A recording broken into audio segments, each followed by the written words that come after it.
Wild Minds. I met her at a business person's orgy in London. The room was in the back of a pub that was all brass and beveled glass, nostalgia and dark oak.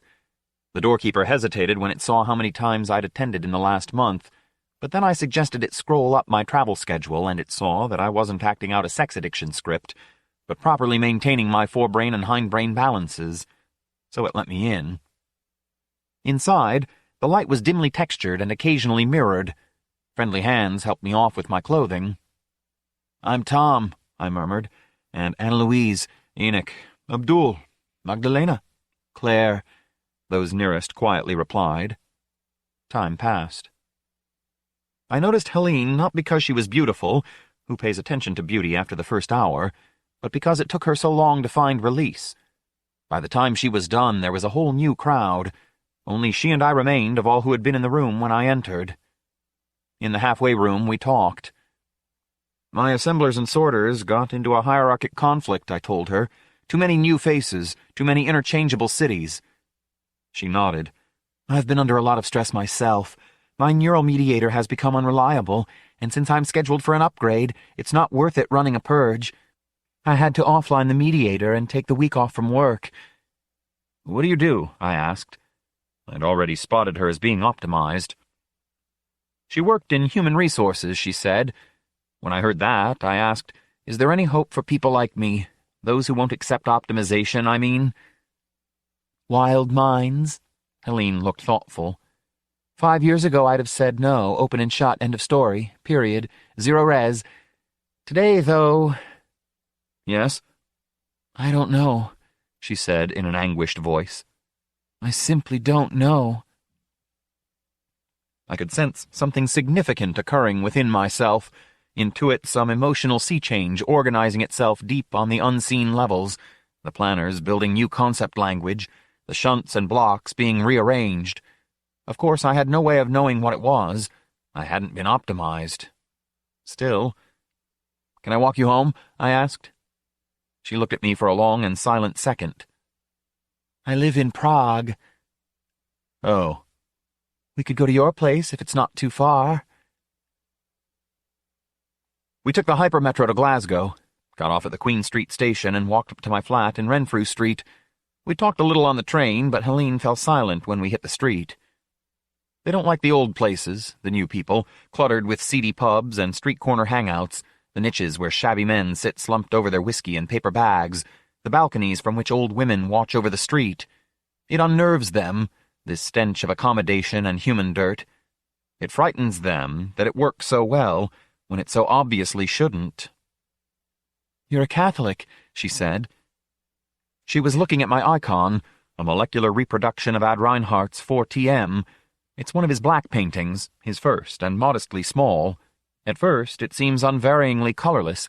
You have to stare at it for some time to see the subtle differences in the black, the thick cross that quarters and dominates that small, lightless universe. He painted it for Thomas Merton, who was a monk. My copy is a duplicate as exact as human technology can make it, more exact than human perception can distinguish. I use it as a focus for meditation. Opposite it is a Charles Rennie Mackintosh chair, high-backed, an original because it was made to his directions. Sometimes I'll sit in the one and stare at the other, thinking about distinctions, authenticity, and duplicity. "You wouldn't need meditation if you were optimized." "No, but the Church considers it a mortal sin, you see." "The Church can't possibly approve of your attending orgies." "Oh, well, it's winked at," I shrugged. "As long as you go to confession before you take communion." "What do you see when you meditate?" "Sometimes I see comfort there. Other times I see suffering." "I don't like ambiguity.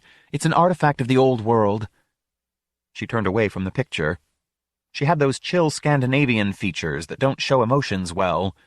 She was beautiful, I realized with a mental start. And, almost at the same instant, but twice as startling, I realized that she reminded me of Sophia.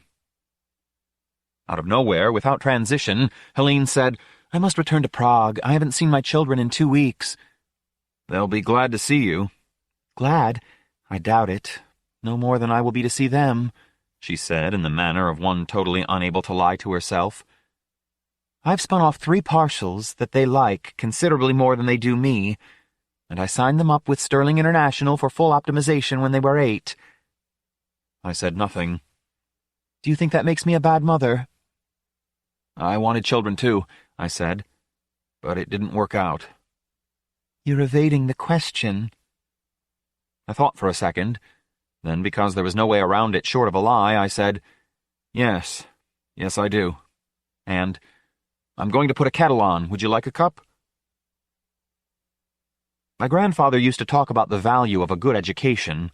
His generation was obsessed with the idea, but when the workings of the human brain were finally and completely understood, largely as a result of the NAFTA Virtual Genome Project, mere learning became so easy that most corporations simply educated their workforce themselves to whatever standards were currently needed. Anybody could become a doctor, a lawyer, a physicist, provided they could spare the month it took to absorb the technical skills. With knowledge so cheap, the only thing workers had to sell was their character, their integrity, prudence, willingness to work, and hard-headed lack of sentiment, which is when it was discovered that a dozen spiderweb-thin wires and a neural mediator the size of a pinhead would make anybody as disciplined and thrifty as they desired. 50 cents worth of materials and an hour on the operating table would render anybody eminently employable. The ambitious latched onto optimization as if it were a kite string that could snatch them right up into the sky, which in practical terms it was. Acquiring a neural mediator was as good as a Harvard degree used to be, and, because it was new and most people were afraid of it, optimization created a new elite. Sophia and I used to argue about this all the time. She wanted to climb that kite string right into the future. I pointed out that it was the road to excommunication, which shows just what a hypocrite I was.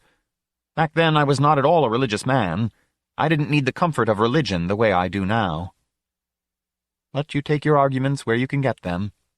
Wild minds don't know from rational discourse. They only care about winning. Sophia was the same. We yelled at each other for hour upon hour, evening after evening. Sometimes we broke things. Hellene drank her tea unsweetened, with milk. We talked through the night. Hellene, of course, didn't need sleep. Normally I did, but not tonight. Something was happening within me. I could feel my components buzzing and spinning. The secondary chemical effects were enough to keep me alert, those and the tea. You seem an intelligent enough man, she said at one point, and, gesturing at the wooden floors and glass windows, how can you live in such primitive squalor? Why reject what science has revealed about the workings of the brain? I have no complaints about the knowledge per se. I used to have a terrible temper. I was a violent, intemperate man, or so it seems to me now. Learning the structural basis of emotions and how to master them before they flush the body with adrenaline has been a great benefit to me. So why haven't you been optimized? I was afraid of losing myself. Self is an illusion. The single, unified ego you mistake for yourself is just a fairy tale that your assemblers, sorters, and functional transients tell one another. I know that, but still— She put her cup down. Let me show you something. From her purse, she took out a box of old-fashioned wooden matches. She removed 5, aligned them all together in a bundle, and then clenched them in her hand, sulfur side down, with just the tips of the wood ends sticking out. Control over involuntary functions, including localized body heat, she said. There was a gout of flame between her fingers. She opened her hand. The matches were ablaze. The ability to block pain. This wasn't a trick. I could smell her flesh burning. When the matches had burned out, she dumped them in her saucer and showed me the blackened skin where they had been. The flesh by its edges was red and puffy, already starting to blister. Accelerated regenerative ability. For 5 minutes, she held her hand out, flat and steady. For 5 minutes I watched, and at the end of that 5 minutes it was pink and healed, unblackened, unblistered. Hellene spooned sugar into her teacup, returning to the sugar bowl at least 6 times before she was done. She drank down the sweet, syrupy mess with a small moue of distaste. These are only the crude physical manifestations of what optimization makes possible. Mentally, there are hardly the words. Absolute clarity of thought, even during emergencies. Freedom from prejudice and superstition. Freedom from the tyranny of emotion. There was a smooth, practiced quality to her words, She'd said she was in human resources. Now I knew she was a corporate recruiter. One salesman can always recognize another. Sometimes, I said carefully, I enjoy my emotions. So do I, when I have them under control, Hellene said with a touch of asperity. You mustn't judge the experience by a malfunctioning mediator. I don't. It would be like judging ecological restoration by the Sitnikov tundra incident. Of course. Or seeing a junked suborbital and deciding that rocket flight was impossible. I understand completely. Abruptly, Hellene burst into tears. Oh, God, no. Please, she said when I tried to hold her and comfort her. It's just that I'm not used to functioning without the mediator, and so I get these damned emotional transients. All my chemical balances are out of whack. When will your new mediator be? Tuesday. Less than 3 days, then. That's not so bad. It wouldn't be, if I didn't need to see my children. I waited while she got herself under control again. Then, because the question had been nagging at me for hours, I said, I don't understand why you had children in the first place. Blame it on Bern. The Bureau de Normalisation et Habitude was afraid not enough people were signing up for optimization. It was discovered that optimized people weren't having children, so they crafted a regulation giving serious career preference to those who did. Why? Because people like me are necessary. Do you have any idea how complicated the world has gotten? Unaugmented minds couldn't begin to run it. There'd be famines, wars. She was crying again. This time, when I put my arms around her, she did not protest. Her face turned to bury itself in my shoulder. Her tears soaked a damp rectangle through my shirt. I could feel their moisture on my skin. Holding her like that, stroking her infinitely fine hair, thinking of her austere face, those pale, pale eyes, I felt the shunts and blocks shifting within me. All my emotional components wheeled about the still instant, ready to collapse into a new paradigmatic state at the least provocation, the touch of a hand, the merest ghost of a smile, the right word. I could have fallen in love with her then and there. Which is the price one pays for having a wild mind. You're constantly at the mercy of forces you don't fully understand. For the moment, I felt like a feral child standing on the twilight lands between the cultivated fields and the wolf-haunted forests, unable to choose between them. Then, as quickly as it began, it was over. Hellene pushed herself away from me, once again in control of her emotions. Let me show you something, she said. Have you got home virtual? I don't use it much. She took a small device out of her purse. This is an adapter for your set. Very simple, very safe. Give it a try. What does it do? It's a prototype recruitment device, and it's intended for people like you. For the space of 15 seconds, you'll know how it feels to be optimized. Just so you can see there's nothing to be afraid of. Will it change me? All experience changes you. But this is only a magnetic resonance simulacrum. When the show's over, the lights come up and the curtains go down. There you are in your seat, just as before. I'll do it, I said, if you'll agree to try out something for me afterwards. Wordlessly, she handed me the adapter. I put on the wraparounds. At my nod, Hellene flicked the switch. I sucked in my breath. It was as if I had shrugged off an enormous burden. I felt myself straighten. My pulse strengthened, and I breathed in deep, savoring the smells of my apartment. They were a symphony of minor and major keys, information that a second ago I had ignored or repressed. Wood polish and hair mousse, a hint of machine oil from the robot floor cleaner hiding under my bed, which only came out while I was away, boiled cabbage from 100 bachelor dinners, and underneath it all near microscopic traces of lilac soap and herbal shampoo, of ambrosie and pas de regret, of ginger candies and Trinidadian rum, the olfactory ghost of Sophia no amount of scrubbing could exorcise. The visuals were minimal. I was standing in an empty room. Everything, windows, doorknob, floor, had been painted a uniform white, but mentally the experience was wonderful, like standing upon a mountaintop facing into a thin, chill wind, like diving naked into an ice-cold lake at dawn. I closed my eyes and savored the blessed clarity that filled my being. For the first time in as long as I could remember, I felt just fine. There were any number of mental exercises I could try out. The adapter presented me with a menu of them, but I dismissed it out of hand. Forget that nonsense. I just wanted to stand there, not feeling guilty about Sophia, not missing her, not regretting a thing. I knew it wasn't my fault. Nothing was my fault, and if it had been, that wouldn't have bothered me either. If I'd been told that the entire human race would be killed 5 seconds after I died a natural death, I would have found it vaguely interesting, like something you see on a nature program, but it wouldn't have troubled me. Then it was over. For a long instant, I just sat there. All I could think was that if this thing had been around 4 years ago, Sophia would be here with me now. She'd never have chosen optimization knowing it would be like that. Then I took off the wraparounds. Hellene was smiling. "Well," she said.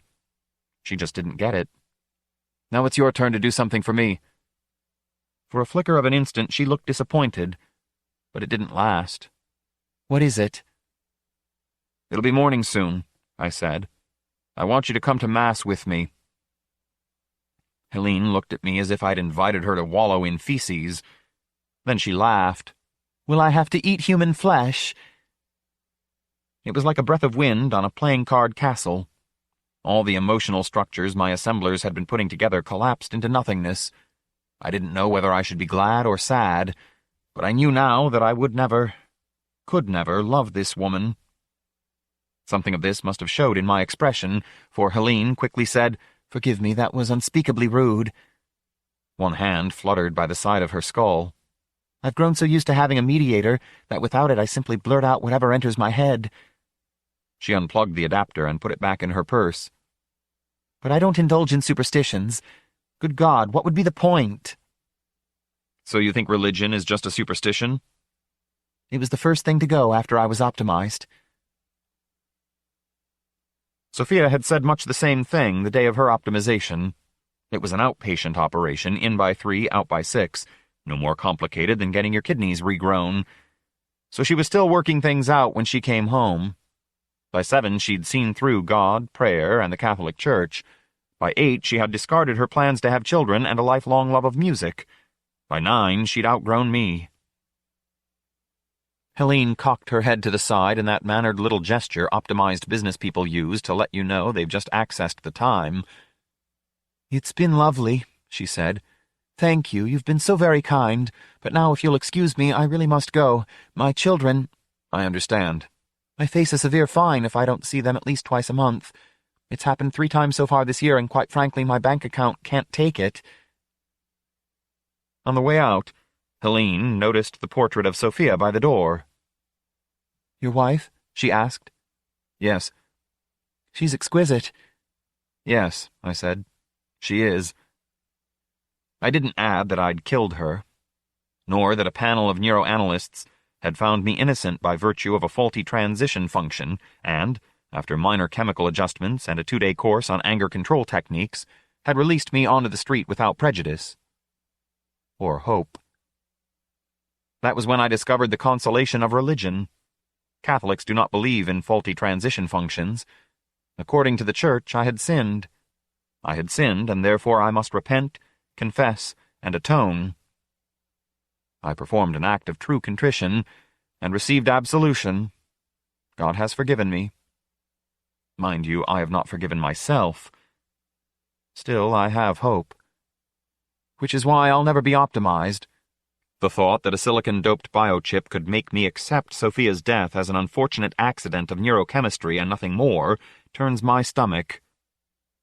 "Goodbye," I said. Hellene waved a hand in the air without turning around. She disappeared in the direction of Queen Street Station. I shut the door.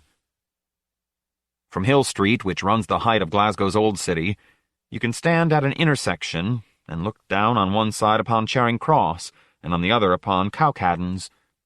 The logic of the city is laid clear there, and although the buildings are largely Victorian, save for those areas cleared by enemy bombings in World War II, which are old modern, the logic is essentially medieval. The streets have grown as they will, in a rough sort of grid, and narrow enough that most are now fit for one-way traffic only. But if you look beyond Cowcaddens, the ruins of the M8 motorway cut through the city, wide and out of scale, long unused but still fringed by derelict buildings, still blighting the neighborhoods it was meant to serve. A dead road, fringed by the dead flesh of abandoned buildings. Beyond, by the horizon, were the shimmering plains and uncertain surfaces of the buildings where the new people lived, buildings that could never have been designed without mental optimization, all tense ingrissity and interactive film. I'd been in those bright and fast habitats. The air sings within their perfect corridors. Nobody could deny this. Still, I preferred the terraces and too narrow streets and obsolete people you find in the old city. The new people don't claim to be human, and I don't claim that being human is any longer essential, but I cling to the human condition anyway, out of nostalgia perhaps, but also, possibly, because it contains something of genuine value. I sat in the straight-backed Charles Rennie Mackintosh and stared at the icon. It was all there, if only I could comprehend it. The dark dimensions of the human mind. Such depths it holds. Such riches.